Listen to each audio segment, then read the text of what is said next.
మీకు అందరికీ నేను మనవి చేస్తున్నా, చంద్రబాబు నాయుడు గారు బాగుంటే నేను బాగుంటా, నేను బాగుంటే మీరు బాగుంటారు, మీరు బాగుంటే నేను బాగుంటా, నేను బాగుంటే బాబు గారు బాగుంటారు, అంతిమంగా తెలుగుదేశం పార్టీ బాగుంటే మనందరం బాగుంటాం.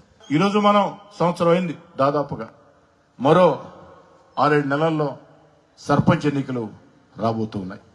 ఆ తర్వాత సంవత్సరం ఎంపీటీసీ ఎన్నికలు, మండల ప్రెసిడెంట్, జడ్పీటీసీ, కార్పొరేషన్ ఎన్నికలు రాబోతున్నాయి.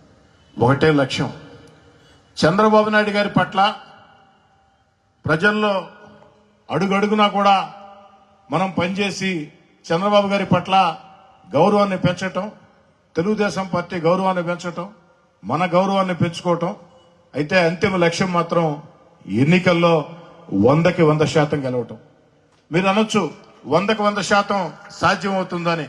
మీకు అందరికీ తెలుసు, గత ఎన్నికల్లో నెల్లూరు రూరల్ నియోజకవర్గంలో నేను పనిచేసిన వ్యక్తులు 100కి 100% గెలిచారు. 26 కార్పొరేటర్లు, అదేవిధంగా 18 సర్పంచులు, 12 ఎంపీటీసీలు, జడ్పీటీసీ. అసాధ్యం కాదు. మనం అందరం అనుకుంటే ఏది అసాధ్యం కాదు.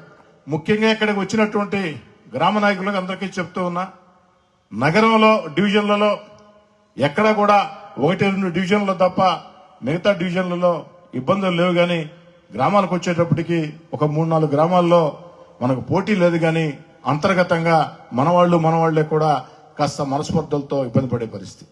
మీకు అందరికీ నేను మనవి చేస్తున్నా, చంద్రబాబు నాయుడు గారు బాగుంటే నేను బాగుంటా, నేను బాగుంటే మీరు బాగుంటారు, మీరు బాగుంటే నేను బాగుంటా, నేను బాగుంటే బాబు గారు బాగుంటారు, అంతిమంగా తెలుగుదేశం పార్టీ బాగుంటే మనందరం బాగుంటాం. కాబట్టి ఈ ఒక్కదాన్ని అడుగడుగునా దృష్టిలో ఉంచుకొని పూర్తి స్థాయిలో ఎన్నికల సిద్ధం కావాలని, ఎన్నికల రాజకీయాల్లో భాగంగా పోటీ చేసే అభ్యర్థులు కూడా నేను మనవి చేస్తూ ఉన్నా. నెల్లూరు రూరల్ ఎమ్మెల్యే కార్యాలయంలో నేను రాజకీయంగా గుర్తింపు కావాలా, నేను పనిచేస్తా, నాకు పార్టీలో పదవి ఇవ్వండి, లేదు నామినేటెడ్ పదవి ఇవ్వండి అంటే పూర్తి స్థాయిలో ప్రోత్సహించేదానికి నేను సిద్ధం. అదేవిధంగా ఎన్నికల రాజకీయాల్లో పోటీ చేయాలంటే ఈ రోజు ఉండే పరిస్థితుల్లో మీకు తెలియదేం కాదు, దానికి కూడా సిద్ధపడండి. లేదు మేము ఎన్నికల రాజకీయాల్లో పోటీ చేస్తాం, మేము దేనికి సిద్ధం కాదు, మొత్తం ఎమ్మెల్యే చూసుకోవాలంటే ఈ ఎమ్మెల్యే కార్యాలయం కష్టం చేస్తుంది తప్ప మీకోసం, ఎన్నికల్లో పోటీ చేసినటువంటి అభ్యర్థుల గెలుపు కోసం కష్టం చేస్తుంది తప్ప ఇతరత్ర సహకారం ఏమీ ఉండదని కూడా నిజాయితీగా, నిక్కచ్చిగా ముందుగానే దానికి సిద్ధంగా ఉండని ఎన్నికల్లో పోటీ చేయాలా అనుకునే అభ్యర్థులందరూ కూడా నేను సూచిస్తూ ఉన్నా. అదేవిధంగా నెల్లూరు నగర కార్పొరేషన్ పరిధిలో ఉండే నాయకులు, కార్యకర్తలు మనవి చేసేది, ఎక్కడా కూడా ఎవరు అసాంఘిక శక్తుల్ని ప్రోత్సహించవద్దు. ముఖ్యంగా రౌడీల మీద, గూండాల మీద, గంజా వ్యాపారస్తుల మీద ఉక్కు పాదం మోపని పోలీస్ అధికారులకి ఎస్ఐ దగ్గర నుంచి ఎస్పీ దాకా నేనే కోరి ఉన్నా. ఆ దిశగా ముందుకు సాగుతూ ఉంది. మీరందరూ కూడా సహకరించాలా. ఒక్కడి గుర్తుంచుకోండి, ఏదైనా సరే మనం మంచి పని చేస్తే ప్రజలు హర్షిస్తారు. మనం మంచి పని చేయకుండా ఇష్టారీతిగా వ్యవహరిస్తూ ఉంటే హర్షించరు. రాజకీయాల్లో అధికారంలో ఉంటే, అధికారంలో లేకుంటే ఏ ఆటైనా ఆడొచ్చు. దీనికి 100 కోట్లు శాంక్షన్ చేయిస్తా అని చెప్పొచ్చు. లాస్ట్లో మేము అధికారంలోకి వస్తే, నీకు ఉద్యోగం కావాలన్నా ఇప్పిస్తా అని చెప్పొచ్చు మేము అధికారంలోకి వస్తే. కాబట్టి అధికారంలో ఉన్నాం మనం. ఈరోజు మన అధికారం అంటే అద్దాల మేడ, ఎవరు రాయితీ కొట్టినా అద్దం మేడ బయలుపోద్ది. కాబట్టి అద్దాల మేడలో ఉన్నాం మనం, అధికారంలో ఉన్నాం మనం. అహంకారంతో ప్రవర్తించకుండా, అహంకారంతో నేను ప్రవర్తించినా, పార్టీ నాయకులుగా మీరు ప్రవర్తించినా, క్లస్టర్ ఇన్ఛార్జీలైనా, కో క్లస్టర్ ఇన్ఛార్జీలైనా, డివిజన్ అధ్యక్షులైనా, అనుబంధ సంఘాల అధ్యక్షులైనా, కార్పొరేటర్లైనా ఎవరు అహంకారంతో ప్రవర్తించినా ప్రజలు దేన్నైనా సహిస్తారు కానీ అహంకారం, అధికార మదం పడితే వాళ్ళని ప్రజలు అధపాతాళాన్ని నెట్టేస్తారు. అందు ఉదాహరణే వైఎస్ఆర్ కాంగ్రెస్ పార్టీకి మొన్న జరిగిన ఎన్నికల్లో ఘోర ఓటమని మీ అందరూ కూడా మనం చూస్తున్నాం. కాబట్టి ఆలోచన సాగించండి. ప్రజలు అవకాశం ఇచ్చారు మనకి పాలించమని. అధికార పార్టీలో మనం ఉన్నాం.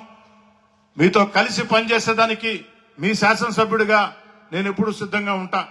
అయితే జనంకి జవాబుదారీగా ఉన్నాం, జనంకి అణిగిమణిగి ఉన్నాం.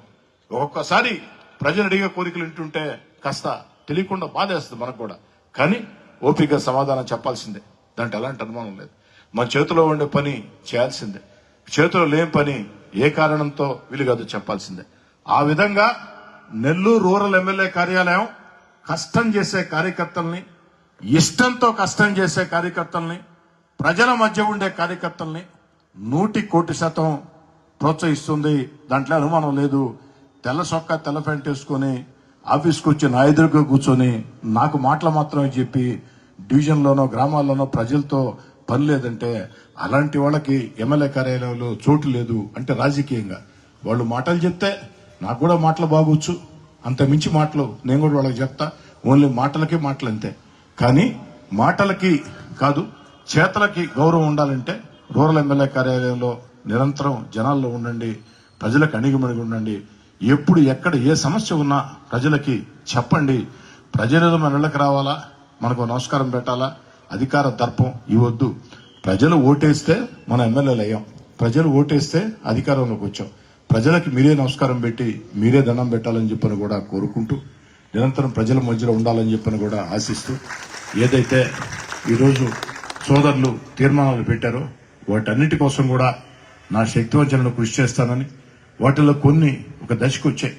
ఆవంచర్ల సెజ్ మీకు అందరికీ తెలుసు, భారత్ సింధూర్ పేరుతో ఇటీవల మనం శంకుస్థాపన చేసుకున్నాం. అదేవిధంగా గురుకుల పాఠశాల తాత్కాలిక మరమ్మతులు చేయించి ఆటోనగర్ షెడ్ల నుంచి అడిగి పూర్తి చేసి పంపించాం.